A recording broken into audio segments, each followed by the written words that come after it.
Did you know that most people don't leave their job? They leave their boss.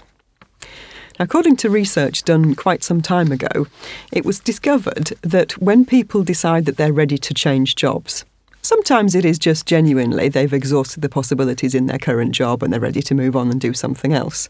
But often, when somebody is very keen just to leave this job and do something else, it's because they want to get away from a boss that they just haven't connected with. Have a think about it. In your own experience, when you've been ready to move on, how often has it been, I'm ready to leave this job, and how often has it been, I don't want to work with this boss anymore? It's an interesting thought, isn't it? So why is that important to us? If we think that's what's always happening, then why should we care? Well, I think if you're a leader of people, then it's worth taking account of. Because the reasons why somebody wants to leave a boss can be many and varied. It could be a simple case of personality clash. Well, is that simple?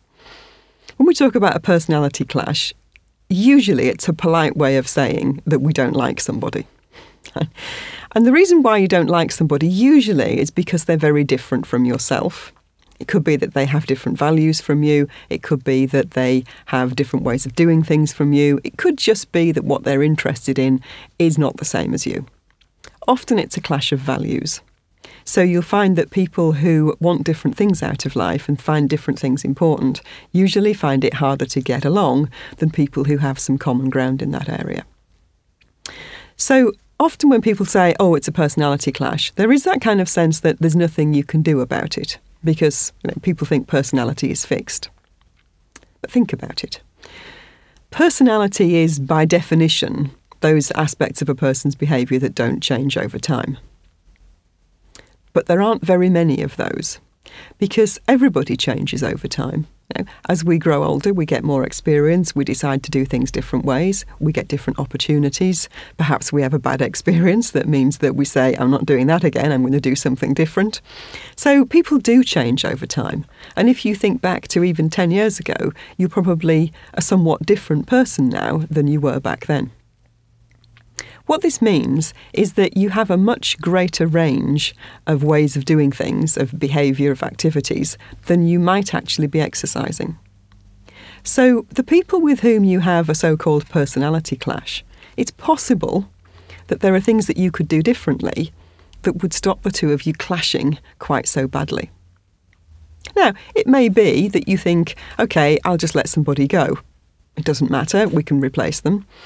Sometimes it's a good thing to get new blood in the team. So I'm not saying that you should do everything possible to keep somebody in your team. But what I am saying is, don't just assume that some of these clashes can't be fixed. Because although that person will probably continue to be different from you, you may be able to arrive at a place of mutual respect and understanding that means that actually having someone in your team who's really different from you could be an asset. Somebody who's very different from you probably likes doing different kinds of work. Somebody with a different approach can add a different dimension to your plans. So differences in personality are not necessarily a bad thing. They're actually the basis of really good teamwork.